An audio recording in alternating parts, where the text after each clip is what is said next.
من صام رمضان ایمانا واحتسابا غفر له ما تقدم من ذنبه من قام رمضان ایمانا واحتسابا غفر له ما تقدم من ذنبه۔ اب سوال پیدا ہوتا ہے قیام اللیل سے مراد کیا ہے؟ یہاں پہ میں تراویح کی کا جو پس منظر ہے وہ بیان کر دینا چاہتا ہوں۔ دیکھیے جیسا کہ ہم نے خطبے میں بھی دیکھ لیا، اللہ نے قیام اللیل جو ہے اسے فرض نہیں ٹھہرایا، تطوع۔ قرآن مجید میں بھی اس کا کوئی ذکر نہیں، احادیث میں اس کی تشویق و ترغیب پوری موجود ہے۔ ایک اور حدیث بھی ہم بعد میں پڑھیں گے اس پر۔ اس کا پس منظر کیا تھا کہ اس کو چھوڑ دیا گیا۔ اب ظاہر بات ہے مسلمانوں میں کمزور بھی ہیں، مسلمانوں میں وہ مزدوری کرنے والے بھی ہیں، روزہ تو فرض ہے ان پر، چاہے مئی کا مہینہ ہے اور گندم کاٹنی ہے، روزہ تو پھر بھی رکھنا ہوگا، یہ سب کچھ۔ لیکن یہ کہ رات کو پھر کھڑے رہنا ان کے لیے، جاگنا ممکن نہیں، لہذا ان کے اوپر یہ چیز فرض نہیں۔ حضور نے تراویح کی نماز یا قیام اللیل نہ اسے فرض قرار دیا، نہ اس کے بعد جماعت کوئی اہتمام کیا مستقل۔ صرف 3 راتیں آپ نے جماعت کروائی ہے، اس میں 8 رکعتیں آپ نے پڑھی ہیں کہ جو آپ کا معمول تھا تہجد کا، وہ پڑھی، اور تہجد کے وقت ہی جماعت کرائی ہے۔ یہ ہے وہ حدیث۔ اس کے علاوہ کسی نماز تراویح جو ہے جو ہم پڑھتے ہیں 20 رکعتیں عشاء کے ساتھ متصل، اس کا کوئی ذکر نہ دور نبوی میں ہے نہ دور صدیق اکبر میں ہے۔ یہ دور حضرت عمر کی خلافت میں ہوا ہے، اور ہم نہیں کہہ سکتے کتنے سال کے بعد ہوا ہے۔ حضرت عمر رضی اللہ تعالیٰ عنہ کی خلافت کا دور جو ہے وہ تو 10 برس ہے، ہو سکتا ہے 5 برس کے بعد ہوا ہو، 6 برس کے بعد ہوا ہو، 12 ہوا ہے ان کے عہد۔ حضرت عمر ایک مرتبہ مسجد میں داخل ہوئے، مسجد نبوی میں، تو دیکھا کہ کچھ لوگ 8 10 12 جو ہے وہ ایک جو ہے حافظ کے پیچھے کھڑے ہوئے اور قرآن سن رہے ہیں، کچھ دوسرے کونے میں کھڑے ہیں، کچھ کہیں اور کھڑے ہیں، مختلف جماعتیں ہو رہی ہیں۔ تو انہوں نے سوچا کہ کیوں نہ ان سب کو ایک امام کے پیچھے جمع کر دیا جائے، اور اس کے لیے لوگوں کی سہولت کے لیے عشاء کے ساتھ متصل رکھ دیا جائے، اس لیے کہ تہجد کے وقت اٹھنا جو ہے وہ تو ہر کس و ناقص کا کام نہیں ہے، کہ عشاء کے بعد اگر تھوڑا سا اضافی وقت ہو صرف، تو یہ ہر شخص کر لے گا، مزدور بھی کر لے گا۔ لہذا آپ نے یہ نظام تجویز فرمایا کہ عشاء کے متصل بعد 20 رکعت نماز پڑھی جائے اور ایک امام کے پیچھے پڑھی جائے۔ یہ گویا کہ اجتہاد ہے حضرت عمر رضی اللہ تعالی عنہ، اس کو آپ نے خود بدعت بھی قرار دیا ہے، لیکن بدعت حسنہ۔ بدعت کس اعتبار سے؟ لغوی اعتبار سے، نئی بات، اس لیے کہ حضور کے زمانے میں نہیں تھی، تو یہ اس طریقے سے ایک نئی بات ہے۔ لیکن یہ بات چونکہ بہت اچھی ہے، بہت عمدہ ہے۔ آپ جب یہ نظام چل پڑا تو ایک دن مسجد میں آئے، دیکھا کہ بڑی بھری مسجد ہے، صحابہ کھڑے ہیں اور ایک امام کے پیچھے قرآن سن رہے ہیں۔ آپ نے فرمایا نعم البدعۃ ھذہ، یہ جو ہم نے نئی بات شروع کی ہے یہ بہت اچھی ہے، بہت عمدہ ہے۔ اب یہاں سے فرق واقع ہو گیا ہے۔ ایک تو اہل تشیع جو ہے وہ تو ویسے ہی حضرت عمر سے بہت دشمنی رکھتے ہیں، عناد رکھتے ہیں، تو حضرت عمر کے اجتہادات سے انہیں نفرت ہے، انہیں دوری ہے، چاہے وہ کوئی سا بھی حضرت عمر کا اجتہاد ہو۔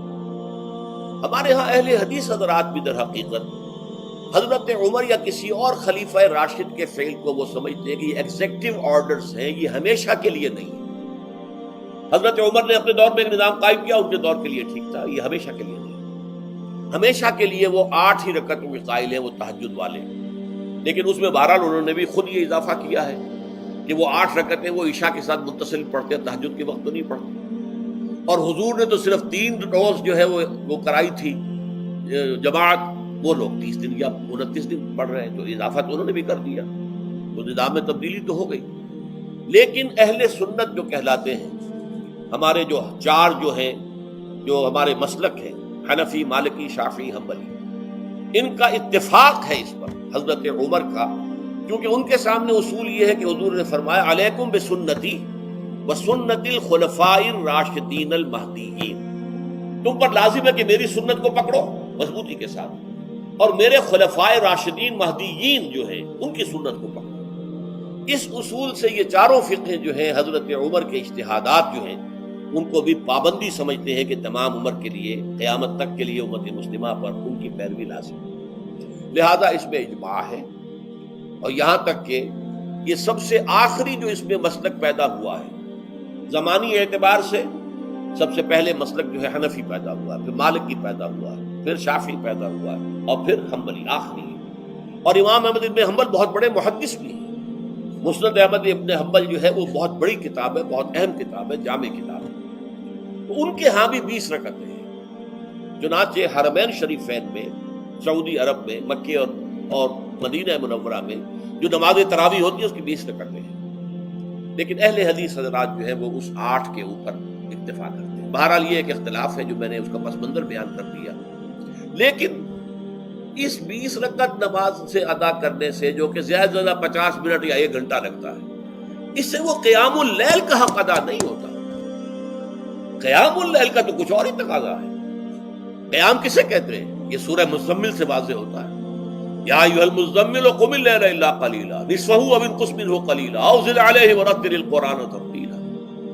آدھی رات یا آدھی رات سے کچھ کم، یعنی تہائی رات، یا آدھی رات سے کچھ زائد، 2/3 رات، یہ ہے قیام اللیل۔ چنانچہ سورہ مزمل ہی کی آخری آیت جو دوسرا رکوع مشتمل ہے جس پر، اس میں صاف کہہ دیا گیا ان ربک یعلم انک تقوم ادنی من ثلثی اللیل ونصفہ وثلثہ وطائفۃ من الذین معک۔